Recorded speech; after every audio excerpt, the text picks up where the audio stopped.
Hello everyone, welcome back to our channel. आज हम सीखेंगे कोहल वर्ग के नैतिक विकास सिद्धांत को रोचक और सरल सवालों के माध्यम से।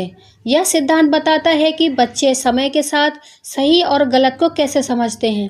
ये 20 MCQs आपकी समझ को मजबूत करने के साथ साथ परीक्षा की तैयारी में भी मदद करेंगे। तो चलिए शुरू करते हैं कोहल वर्ग के इस महत्वपूर्ण टॉपिक की एक शानदार क्विज। पहला क्वेश्चन, कोहल वर्ग के नैतिक विकास के सिद्धांत में कितने स्तर होते हैं? कोहल वर्ग के नैतिक विकास के सिद्धांत में 3 स्तर होते हैं। पहला स्तर परंपरागत स्तर, इसमें बच्चे अच्छा बुरा, काम, सजा या इनाम के आधार पर समझते हैं। दूसरा है परंपरागत स्तर, इसमें बच्चे समाज के नियमों और दूसरे की राय को सही मानते हैं। तीसरा है उत्तर परंपरागत स्तर, इसमें बच्चे बड़े होकर व्यक्ति अपने नैतिक सिद्धांतों के आधार पर सही गलत तय करता है। इसका राइट आंसर है ऑप्शन बी, 3 स्तर होते हैं। नेक्स्ट क्वेश्चन, कोहल वर्ग के अनुसार नैतिक विकास की कुल कितनी अवस्थाएं होती हैं? कोहल वर्ग के अनुसार नैतिक विकास की कुल 6 अवस्थाएं होती हैं। ये 6 अवस्थाएं 3 स्तरों पूर्व परंपरागत, परंपरागत, उत्तर परंपरागत में बांटी गई है। हर स्तर में 2 अवस्थाएं होती हैं। इसका राइट आंसर है ऑप्शन सी, 6 अवस्थाएं होती हैं। पूर्व परंपरागत स्तर की पहली अवस्था है। पूर्व परंपरागत स्तर की पहली अवस्था है आज्ञा पालन और दंड की अवस्था। इसमें बच्चा यह सोचता है कि जो काम करने से सजा मिलती है वह गलत है। वह सिर्फ सजा से बचने के लिए अच्छा व्यवहार करता है, न कि समझदारी से।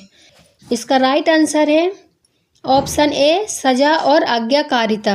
मैं यह कहूँगा क्योंकि इससे मुझे लाभ होगा, यह किस अवस्था को दर्शाता है? मैं यह कहूँगा क्योंकि इससे मुझे लाभ होगा, यह पूर्व परंपरागत स्तर की दूसरी अवस्था को दर्शाता है, जिसे कहते हैं व्यक्तिगत लाभ की अवस्था। इसमें बच्चा ऐसा काम करता है जिससे उसे इनाम या फ़ायदा मिले। उसकी सोच होती है तू मेरा काम कर, मैं तेरा करूँगा। इसका राइट आंसर है ऑप्शन बी, पारस्परिक हित। अच्छा लड़का अच्छी लड़की की अवधारणा किस स्तर में आती है? अच्छा लड़का अच्छी लड़की की अवधारणा आती है परंपरागत स्तर की तीसरी अवस्था में, जिसे कहते हैं सामाजिक अनुमोदन की अवस्था। इसमें बच्चा वह काम करता है जिससे लोग उसे अच्छा, सभ्य और प्यारा समझें। वह दूसरों की सराहना पाने के लिए, दूसरों की शाबाशी पाने के लिए सही काम करता है। इसका राइट आंसर है ऑप्शन बी, परंपरागत। कानून और व्यवस्था की अवस्था किस स्तर में आती है? कानून और व्यवस्था की अवस्था आती है परंपरागत स्तर की चौथी अवस्था में। इस अवस्था में बच्चा या व्यक्ति मानता है कि नियम और कानून का पालन करना जरूरी है ताकि समाज में व्यवस्था बनी रहे। इसका राइट आंसर है ऑप्शन बी, परंपरागत। कोहल वर्ग का सिद्धांत आधारित है। कोहल वर्ग का सिद्धांत आधारित है पियाजे के संज्ञानात्मक विकास सिद्धांत पर। कोहल वर्ग ने पियाजे की सोच को आगे बढ़ाया और बताया कि जैसे बच्चे की सोच उम्र के साथ बदलती है, वैसे ही नैतिकता को समझने का तरीका भी बदलता है। पियाजे ने बताया कि सोचने का तरीका कैसे बदलता है। कोहल वर्ग ने बताया कि नैतिकता की समझ कैसे बदलती है। इसका राइट आंसर है ऑप्शन ए, संज्ञानात्मक विकास पर। नैतिक निर्णय न्याय पर आधारित होना चाहिए, यह विचार किसका है? नैतिक निर्णय न्याय पर आधारित होना चाहिए, यह विचार लॉरेंस कोहल वर्ग का है। कोहल वर्ग का मानना था कि सही और गलत का फैसला करते समय न्याय, समानता और तर्क का ध्यान रखना चाहिए, न कि केवल डर, इनाम या सामाजिक राय का। नैतिक निर्णय लेने पर आधारित होना चाहिए। इसका मतलब है कि हमें सही या गलत का फैसला करते वक्त समानता और निष्पक्षता का समानता को ध्यान में रखना चाहिए, न कि सिर्फ अपनी पसंद या किसी का पक्ष लेना। उदाहरण, अगर 2 बच्चों को कैंडी दी जाती है तो दोनों को समान अवसर देना ज़्यादा न्यायपूर्ण होगा। इसका राइट आंसर है ऑप्शन बी, कोहल वर्ग। उत्तर परंपरागत स्तर की पहली अवस्था है। उत्तर परंपरागत स्तर की पहली अवस्था है सामाजिक अनुबंधन की अवस्था। इस अवस्था में व्यक्ति मानता है कि कानून जरूरी है, लेकिन कभी कभी उन कानूनों को बदलने की ज़रूरत होती है अगर वे समाज की भलाई के खिलाफ हों। व्यक्ति अपने अधिकारों के लिए खड़ा होता है और सोचता है कि क्या सही है और क्या नहीं, समाज के लाभ को ध्यान में रखते हुए। इसका राइट आंसर है ऑप्शन बी सामाजिक अनुबंधन। सर्वोच्च नैतिक स्तर कौन सा है? सार्वभौमिक नैतिक सिद्धांतों की अवस्था। यह उत्तर परंपरागत स्तर की दूसरी अवस्था है। इस अवस्था में व्यक्ति अपने नैतिक सिद्धांतों को आंतरिक भावना के आधार पर निर्णय लेता है, न कि कानून या समाज के नियमों पर। यह व्यक्ति के लिए सत्य, न्याय और मानवाधिकार जैसे सार्वभौमिक मूल्यों का पालन करना सबसे महत्वपूर्ण होता है। इसका राइट आंसर है ऑप्शन सी सार्वभौमिक नैतिक सिद्धांत। कोहल वर्ग के नैतिक विकास में नैतिक दुविधा का क्या महत्व है? कोहल वर्ग के नैतिक विकास में नैतिक दुविधा का महत्व यह है कि यह व्यक्ति को सही और गलत के बीच निर्णय लेने की चुनौती देती है। जब किसी को दो विपरीत विकल्पों का सामना होता है तो वह अपनी नैतिक सोच को समझता और विकसित करता है। यह प्रक्रिया उसके नैतिक सिद्धांतों को मजबूत करती है, जिससे नैतिक निर्णय लेने के सक्षम होता है। इन दुविधाओं से ही व्यक्ति को कोहल वर्ग के विभिन्न स्तरों में विकास होता है। इसका राइट आंसर है ऑप्शन बी नैतिक स्तर का आकलन। कोहल वर्ग ने नैतिक विकास की अवधारणा किस पर आधारित है? कोहल वर्ग ने नैतिक विकास की अवधारणा पियाजे के संज्ञानात्मक विकास सिद्धांत पर आधारित की। कोहल वर्ग ने पियाजे की सोच को आगे बढ़ाया और बताया कि बच्चों को सोचने का तरीका उम्र के साथ बदलता है, वैसे ही उनकी नैतिकता को समझने की क्षमता भी बदलती है। पियाजे ने विकास की प्रक्रिया पर ध्यान दिया और कोहल वर्ग ने उसे नैतिक निर्णय लेने की संदर्भ में लागू किया। इसका राइट आंसर है ऑप्शन ए पियाजे के सिद्धांत पर। निम्न में से कौन कोहल वर्ग के सिद्धांत की आलोचना करता है? यह पश्चिमी संस्कृति पर केंद्रित है। लियोनार्ड बी ग्रीनफील्ड ने कोहल वर्ग के सिद्धांत की आलोचना की है कि यह पश्चिमी संस्कृति पर केंद्रित है।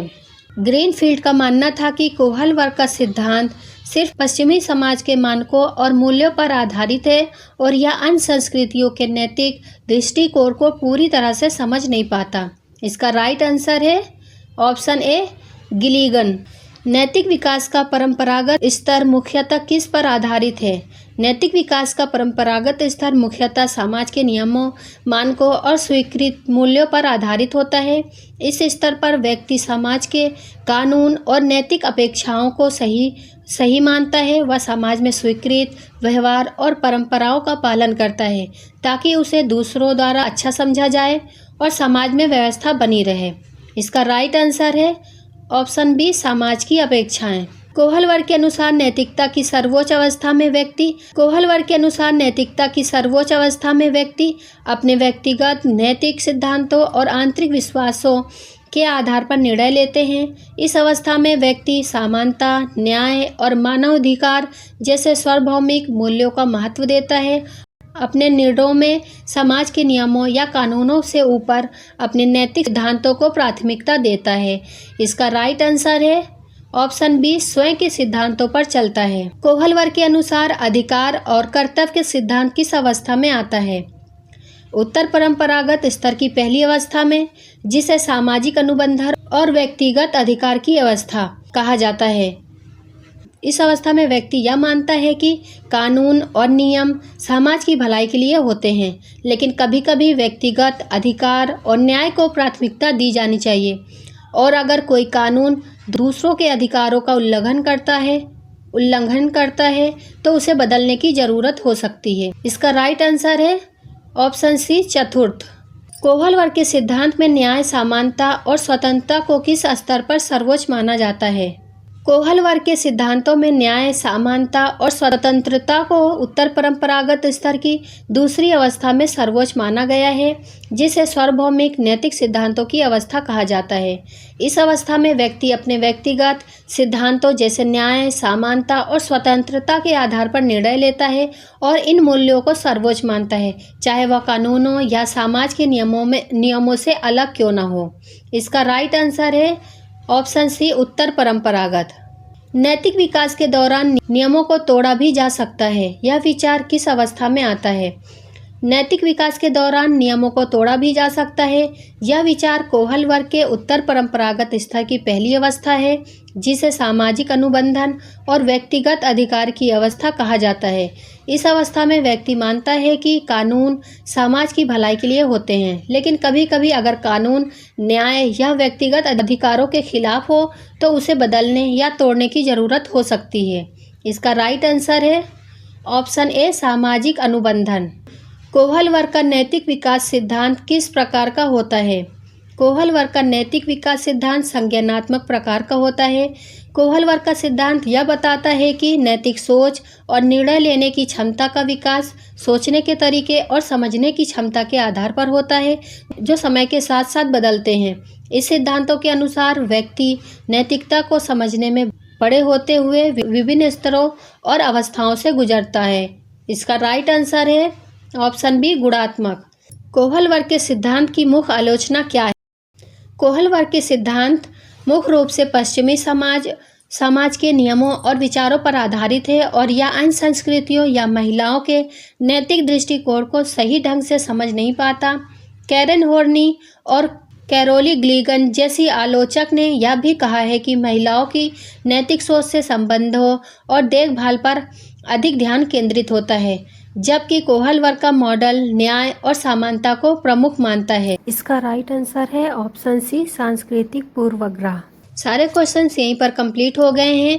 वीडियो अच्छी लगी हो चैनल को लाइक सब्सक्राइब करना ना भूलें। मिलते हैं नेक्स्ट वीडियो में। Thank you.